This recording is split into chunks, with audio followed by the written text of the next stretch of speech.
Donc j'ai le plaisir ce soir d'avoir avec moi un grand ami. Un ami maintenant. Un grand ami maintenant. Et un ami de longue date.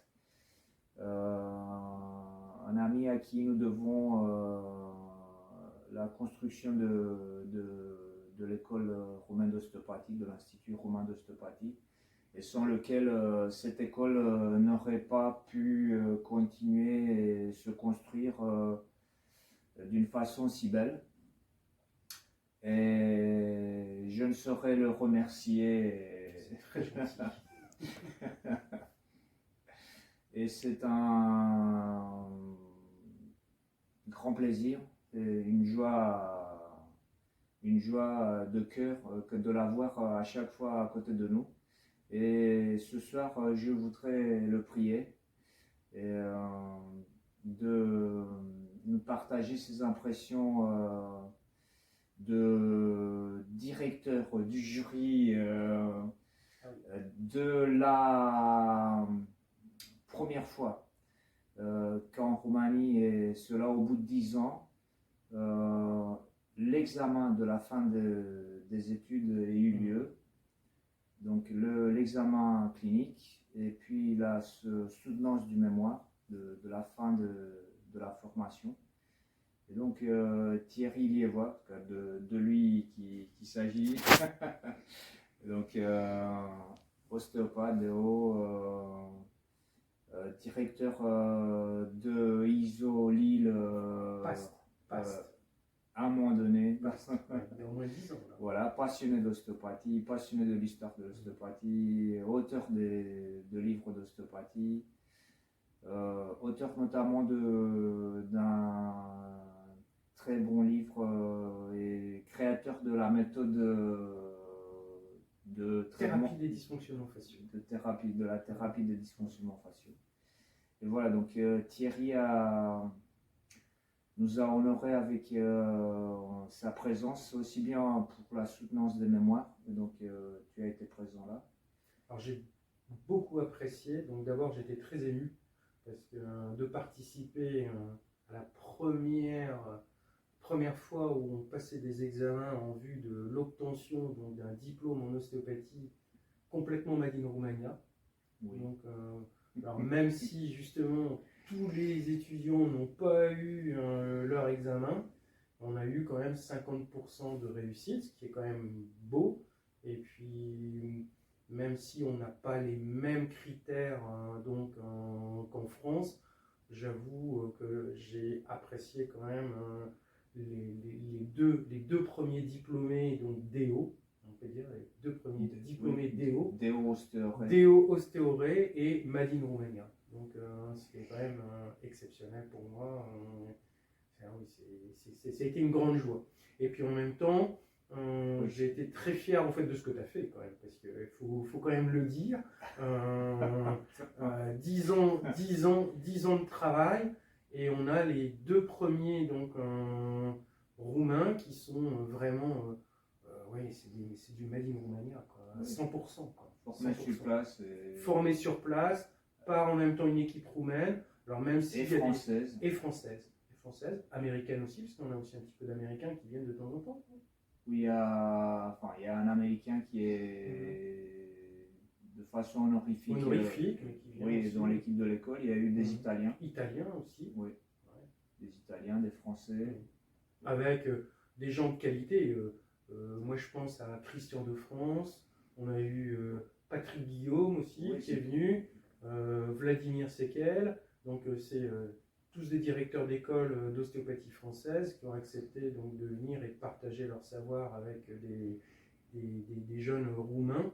Et donc, l'examen en lui-même, moi, j'ai vu des gens qui aujourd'hui ont de la vraie compétence. C'est-à-dire que moi, c'est ça que j'ai apprécié pour les gens qui ont été diplômés, qu'ils ont une vraie compétence, un vrai savoir-faire et une capacité de prendre en charge un patient. Donc tu estimes que l'ostéopathie roumaine est lancée sur des bonnes bases et elle pourra essaimer dans le temps. Complètement. Il y a du travail à faire, évidemment, encore, parce qu'on n'est pas sur les mêmes critères qu'en France, mais pour moi, je pense qu'aujourd'hui, un Français patient qui viendrait se faire traiter par un de nos jeunes là, qui viennent de sortir, eh ben, il n'y aurait pas à rougir du traitement qu'il y a à faire, quoi. Loin s'en faut, quoi. Et est-ce que tu aurais des conseils à leur donner après avoir assisté à tous ces examens? Oui, continuer à se former. Ouais, continuer à se former. Je pense que un professionnel de santé, de toute façon, quand il aime son métier, il se forme toute sa vie, quoi. Oui, c'est se former. Et quand on rentre dans une profession médicale, ne pas se contenter des livres, et c'est aller chercher l'information. Ouais. Dis-nous un mot sur le concept du traitement des dysfonctions faciaux. Sur le traitement des dysfonctionnements faciaux. C'est globalement, je peux dire merci à Bernard Le Faucheur, parce que c'est lui qui m'a mis le pied à l'étrier sur ce système. Donc c'est basé sur le facial distortion model, donc, qui a été mis en place par un médecin américain ostéopathe. Maintenant, c'est un système qui a été mis en place il y a déjà assez longtemps, avec des critères scientifiques qui sont plus d'actualité, globalement qui sont plus d'actualité. Et donc avec un groupe d'ostéopathes français qui est mon collaborateur, donc Adrien Lelon, et puis après un ami que j'ai rencontré en formation, c'est Gérald Stopini, qui est passionné de science, et donc on a réfléchi un petit peu sur ce modèle, on l'a repensé, on a mis des protocoles différents, on a mis en place aussi des techniques aussi différentes. Donc, et je pense que c'est beaucoup plus simple d'abord que le FDM, et c'est pas dogmatique. Voilà, c'est surtout ça, c'est pas dogmatique, c'est ouvert, et ça donne de très très bons résultats. C'est avant tout une technique musculaire et neurologique, et ça donne de très très bons résultats sur les troubles forcément donc neurologiques, orthopédiques, sur la traumato et sur la rhumatologie. Et à la fin, tout cela s'est concrétisé dans la parution d'un livre. D'un livre, voilà.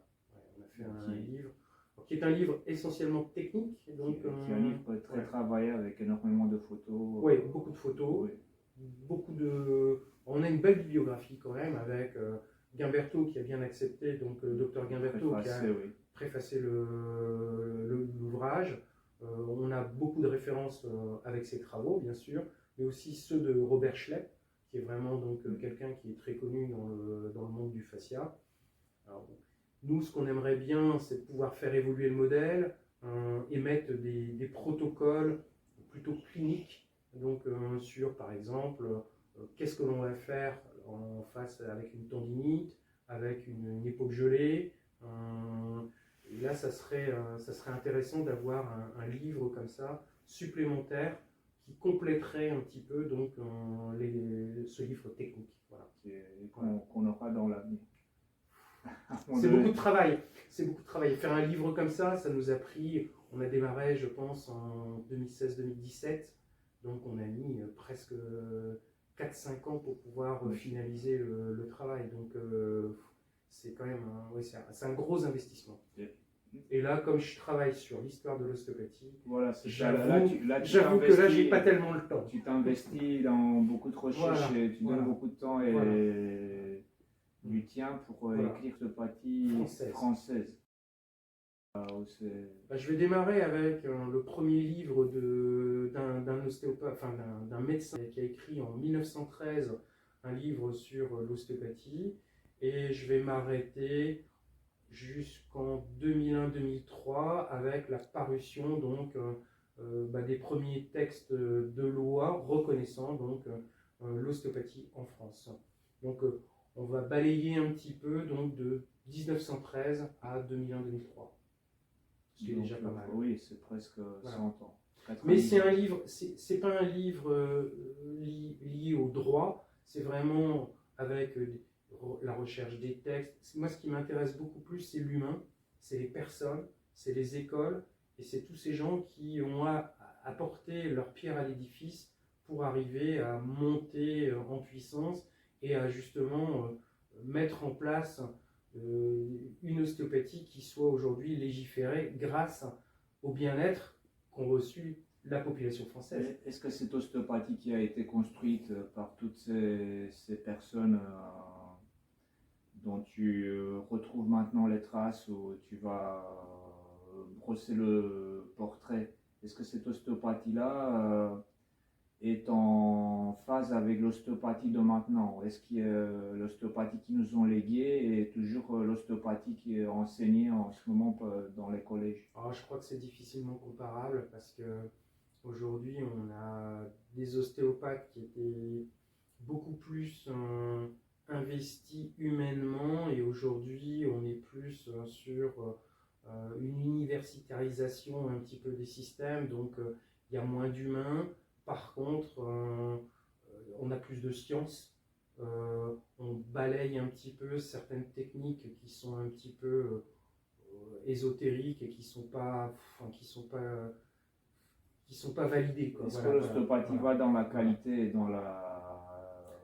Est-ce qu'elle s'éloigne en s'éloignant de ses racines, perd de sa À mon valeur? sens, il y a les deux, c'est toujours pareil. Je pense que on pense toujours que c'était mieux avant, ou je pense qu'il y a toujours les deux. Il y a du bon, il y a du mauvais, comme je pense qu'il y a du bon et du mauvais des deux côtés, quoi. Il y a toujours, Ouais, il y a toujours, ouais, toujours, je donc pense. c'est en apprenant l'histoire qu'on saura garder la...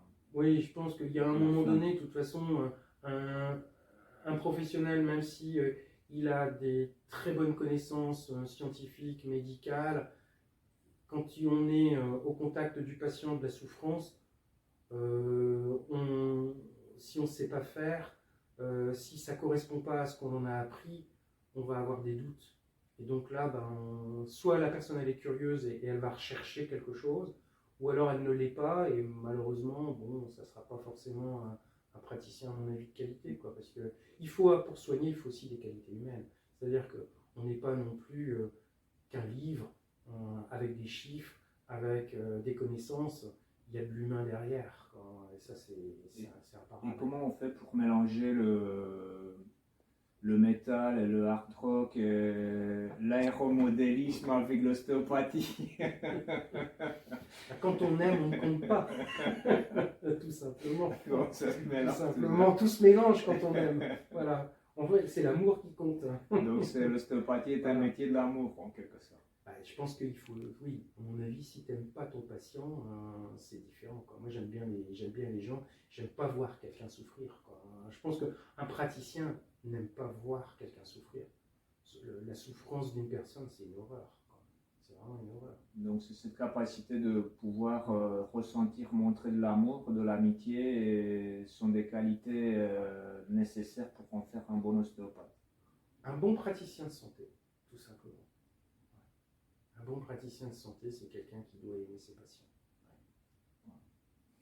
Je pense que... Voilà, Thierry, on peut conclure sur ces belles paroles. Merci, nous t'attendons les bras ouverts. Tu fais partie de notre famille, voilà, c'est de l'école. Un grand merci. Merci à toi. Oh, qu'est-ce qu'on était beau.